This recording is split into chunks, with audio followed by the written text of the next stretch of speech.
কত সুন্দর হয়েছে পকোড়াগুলো, খেতেও তো অসম্ভব মজার লাগবে।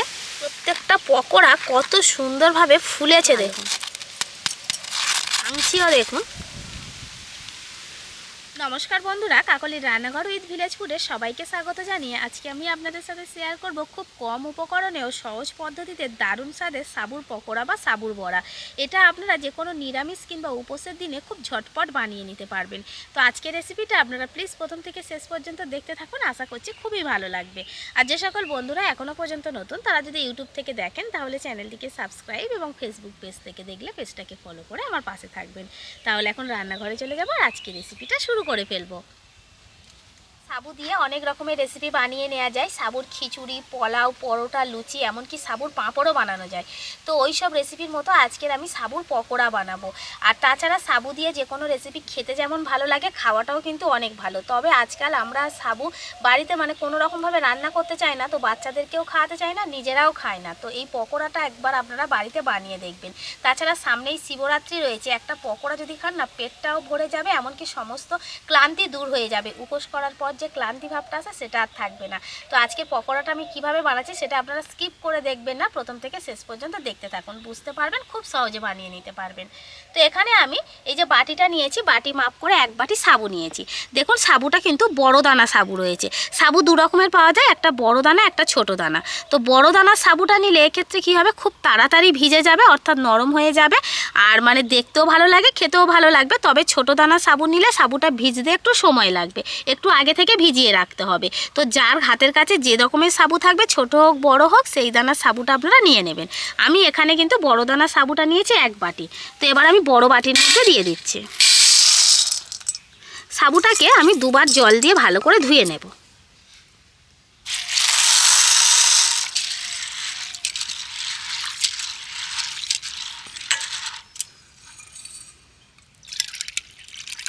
আরও একবার ধোবো। সাবুটাকে আমি দুবার জল পাল্টে ভালো করে ধুয়ে নিয়েছি। এবার বাটিতে দেখুন খুব অল্প একটু জল নিয়েছি। জলটা ওপর থেকে এইভাবে ছোড়ার মতো করে দিয়ে দেব। দিয়ে সাবুটাকে আমি ভিজিয়ে রাখবো, বেশিক্ষণ না, যতক্ষণ বাকি কাজগুলো সেরে নিয়েছি ততক্ষণ ভিজবে। খুব বেশি জল দিয়ে সাবুটাকে কিন্তু ডুবিয়ে রাখলে হবে না, সেক্ষেত্রে সাবু একদমই নরম হয়ে যাবে। এই যে জলটা দিলাম, সাবুটা ভিজেও যাবে ভেতর থেকে, এমনকি এরকম ঝরঝরে থাকবে। তো সাবুটাকে আমি চাপা দিয়ে এক সাইডে রেখে দিচ্ছি। আমি উনান জেলে নিয়েছি। তো শুকনো কড়াইতে আমি ভেজে নেব কয়েকটা চীনা বাদাম, আর নিয়েছি 3টে শুকনো লঙ্কা। তো লঙ্কার পরিমাণটা আপনারা কম বেশি করে নিতে পারেন। আর কিছুটা নিয়েছি চীনা বাদাম। চীনা বাদামটা এখন আমি ভেজে নেব। যেমন পরিমাণে সাবু নেবেন একটু আন্দাজ করে বাদামটা দিয়ে দেবেন, কম বেশি করলে কোনো অসুবিধা নেই। বাদামটা দিলে কী হবে, পকোড়াটা খেতে ভালো লাগবে। আর ভাজা বাদামও আপনারা গুঁড়ো করে নিতে পারেন, কিংবা রোস্টেড বাদামও এখন পাওয়া যায়। আর যদি এরকম কাঁচা চীনা বাদাম থাকে আমার মতো, শুকনো কড়াই একটু ভেজে নেবেন। বাদামটা অল্প কিছুক্ষণ ভেজে নিয়েছি, এবার ওর সাথে আমি শুকনো লঙ্কাটাও দিয়ে দিলাম। বাদাম আর লঙ্কাটাকে ভেজে নিয়েছি, এটাকে নামিয়ে নেব। ওই একই কড়াইতে এবার আমি জল দিয়ে দিচ্ছি। এই জলে দুটো মাঝারি সাইজের আলুকে আমি কেটে নিয়েছি, 2 টুকরো করে নিয়েছি। আলু দুটোকে ভালো করে সেদ্ধ করে নেব। আর বাদামটাকে হামনদিস্তার সাহায্যে একটু থেঁতো করে নেব, তবে দুটোকে আলাদা আলাদাভাবে থেঁতো করব। প্রথমে বাদামটা নিয়ে নিচ্ছি। শিলনোড়ার সাহায্যেও কিন্তু গুঁড়ো করা যাবে, কিংবা মিক্সিতে দিয়ে গুঁড়ো করা যাবে, তবে একটু গোটা গোটা রাখবেন, একদম মিহি গুঁড়ো না করে একটু আধা ভাঙা করে গুঁড়ো করবে, ভালো লাগবে খেতে। সব কিছু রেডি করে নিয়েছি, এবার সাবুটা মেখে নেব, অর্থাৎ সাবুর সাথে বাকি উপকরণ সব যোগ করব। তো সেজন্য সাবুটা নিয়ে নিয়েছি। দেখুন কিছুক্ষণ যে ভিজানো ছিল তাতে সাবুটা ফুলে কিন্তু অনেকটাই বেড়ে গেছে। তবে সাবুটা পুরোপুরি ভিজে গেছে, এদিকে কিন্তু কতটা ঝরঝরে রয়েছে দেখুন, একটুও কিন্তু ডেলা পাকিয়ে যায়নি, একসাথে জমাট বাঁধেনি, একেবারেই ঝরঝরে রয়েছে। সাবুটাকে ঠিক এই রকমভাবে রাখতে হবে। তো ভেজানোর সময় জলের পরিমাণটা কিন্তু আপনারা ঠিকঠাকভাবে দেবেন। বেশ অনেকটা হয়ে গেছে ফুলে বেড়ে। এবার যে আলুটা আমি সেদ্ধ করে রেখেছিলাম সেটা গ্রেটারের সাহায্যে গ্রেট করে এইভাবে সাবুর সাথে দিয়ে দেব। এতে করে আলুটা একদমই স্ম্যাশ হয়ে যাবে, খুব সুন্দরভাবে মিশে যাবে।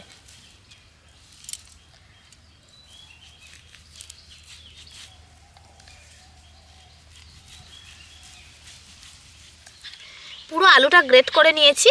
এবার যে শুকনো লঙ্কাটা ভেজে রেখেছিলাম সেটা হাত দিয়ে একটু ভেঙে নিয়েছি এইভাবে, তো গুঁড়ো করে নিয়েছি, এটা দিয়ে দিচ্ছি। এর ওর সাথে কিছুটা কাঁচা লঙ্কাও দিয়ে দেব। তো বড়রা খেলে ঝালটা একটু বেশি করে দিতে পারেন, কিন্তু বাচ্চারা যদি খায় সেক্ষেত্রে ঝালটা কম করে দেবেন, কোনো অসুবিধা নেই। এখানে কিছুটা ধনেপাতা কুচি নিয়েছি, দিয়ে দেব। এবার দেব লবণ। তো আমি এখানে সন্দক লবণ নিয়েছি, নিরামিষ দিনের জন্য কিংবা উপোসের দিনের জন্য কিন্তু সন্দক লবণটাই ভালো। তো সন্দক লবণ যদি পান আপনারা কাছে থাকে নেবেন, না হলে এমনি লবণ দিলেও হবে। কিংবা যদি অন্য মানে নিরামিষ দিন ছাড়াও অন্যান্য কোনো দিন এই পকোড়াটা বানান, সেক্ষেত্রে এমনি লবণ দিলেও হবে, যেটা আমরা রান্নায় ব্যবহার করি। তবে নিরামিষ দিনের জন্য বা উপোসের দিনে হলে অবশ্যই করে সন্দক লবণটা দেবেন। তো পরিমাণ মতো আমি লবণটা দিয়ে দিলাম। এবার দিয়ে দেব পাতিলেবুর রস। একটা লেবুর অর্ধেকটা কেটে নিয়েছি, পুরো রসটাই দিয়ে দেব।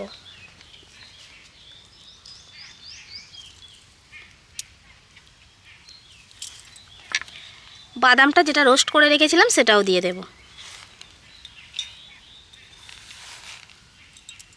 পুরোটাই দিয়ে দিচ্ছি। এবার হাত দিয়ে সুন্দর করে মেশাবো। সমস্ত উপকরণ যেন একে অন্যের সাথে ভালোভাবে মিশে যায়, সেরকম হাত দিয়ে ভালো করে মেশাতে হবে। তবে আলতো হাতে, খুব বেশি চাপ দিয়ে একেবারে কিন্তু সাবুটাকে ভেঙে ফেলে হবে না। একটু সাবুটা গোটা গোটাই থাকবে এবং সমস্ত উপকরণ একসাথে ভালোভাবে মিশে যাবে, বিশেষ করে এই সেদ্ধ আলুটা। মেশানোর কাজ কমপ্লিট। এবার পকোড়ার শেপে বানিয়ে নেব। তো যে কোনো শেপে, অর্থাৎ নিজেদের পছন্দ মতো শেপ দিয়ে আপনারা পকোড়াটা বানাতে পারেন। আমি হাতের মধ্যে কিন্তু একটু তেল লাগিয়ে নিয়েছি, সামান্য অল্প। এবার এখান থেকে কিছুটা নিয়ে নিলাম, একটু চেপে চেপে এইভাবে সুন্দর করে গোল করে নেব। আর খুব বড়ও করব না পকোড়াগুলো, খুব ছোট না, মাঝারি মাপের করব। এক বাটি সাবুর জন্য আমি মাঝারি সাইজের দুটো আলু নিয়েছি। তো আপনারা কিন্তু সাবুটা আর আলুটা একটু পরিমাণ মতো দেবেন, অর্থাৎ একটু মেপে নেবেন। সেক্ষেত্রে কিন্তু একদম পারফেক্ট পকোড়া তৈরি হবে, এইভাবে সুন্দর একটা বাইন্ডিং চলে আসবে।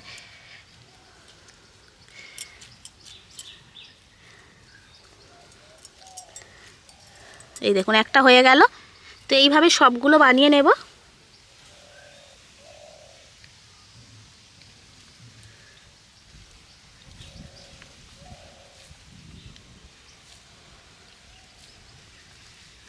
প্রথমের দিকে একটু চেপে গোল করে নিতে হবে, তারপর একটু চ্যাপ্টা করে নেব।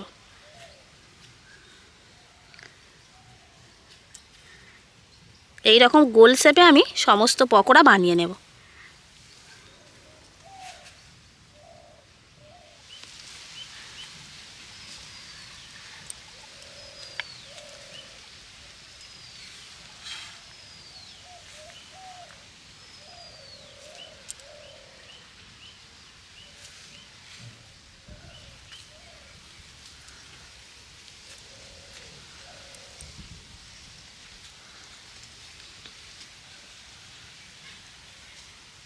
পকোড়াগুলো সব বানিয়ে নিয়েছি। এদিকে পকোড়া ভাজার জন্য সাদা তেল আমি আগে থেকেই কড়াইতে গরম করতে দিয়ে দিয়েছিলাম। তো গরম হয়ে গেছে তেল। এবার পকোড়াগুলো একে একে আমি তেলের মধ্যে ছেড়ে দেব।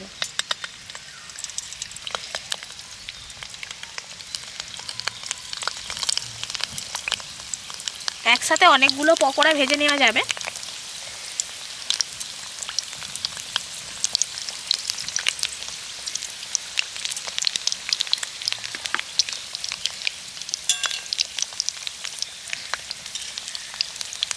পকোড়াগুলোকে এবার উল্টে দেব। উল্টে পাল্টে দুটো দিকই খুব সুন্দর করে ভেজে নিতে হবে, তাহলে পকোড়াটা খুবই সুন্দর মুচমুচে হবে।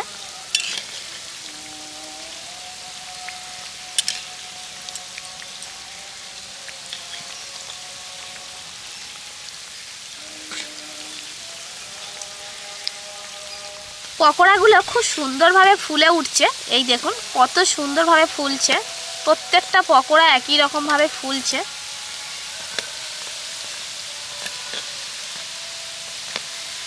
পকোড়াগুলোকে উল্টে পাল্টে খুব সুন্দর আর মুচমুচে করে ভেজে নিয়েছি। দেখুন কত সুন্দর হয়েছে পকোড়াগুলো। তো এবার তেল ঝরিয়ে তুলে নেব।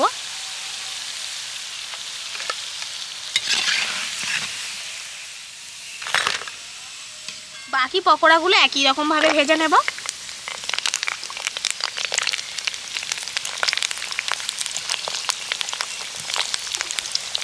সবগুলো পকোড়াই ভেজে নিয়েছি। পকোড়াগুলো কত সুন্দর শুধু দেখতে লাগছে দেখুন, খেতেও তো অসম্ভব মজার লাগবে। প্রত্যেকটা পকোড়া কত সুন্দরভাবে ফুলেছে দেখুন, আর মুচমুচে হয়েছে বেশ ভালো। ভাঙছিও দেখুন কতটা ভালো হয়েছে। সাবুর এই পকোড়াটা খেতে এতটাই ভালো লাগে যে বাড়িতে একবার বানালে বাড়ির বাচ্চা থেকে বড় প্রত্যেকের মধ্যে কাড়াকাড়ি লেগে যাবে, প্রত্যেকেই পছন্দ করবে। তো যে কোনো উপোসের দিনে কিংবা নিরামিষ দিনে, সামনেই তো শিবরাত্রি আসছে, আপনারা শিবরাত্রিতে উপোস করবেন, তারপরে কিন্তু এই পকোড়াটা বানিয়ে খেতে পারেন, দেখবেন খেতে কতটা ভালো লাগে। তো বন্ধুরা, আপনারা নিরামিষ দিন ছাড়াও অন্যান্য যে কোনো দিনে এই পকোড়াটা বানিয়ে নিতে পারেন। তো অবশ্যই করে সাবু দিয়ে এই রেসিপিটা একবার হলো ট্রাই করে দেখুন, তারপর খেয়ে আমাকে কমেন্ট করে জানাবেন যে কতটা ভালো লাগলো। তো আজকে আমার এই সাবুর পকোড়া রেসিপিটা আপনাদের কেমন লাগলো সেটা অবশ্যই কমেন্ট করে জানাবেন, আর ভালো লাগলে লাইক, কমেন্ট, শেয়ার, সাবস্ক্রাইব এবং ফলো করে আমার পাশে থাকবেন, আর আমার নিত্য নতুন রেসিপিগুলো এইভাবেই দেখতে থাকবেন। তাহলে আজকের মতো এখানেই শেষ করছি। সবাই ভালো থাকবেন, সুস্থ থাকবেন, দেখা হবে পরের রেসিপিতে।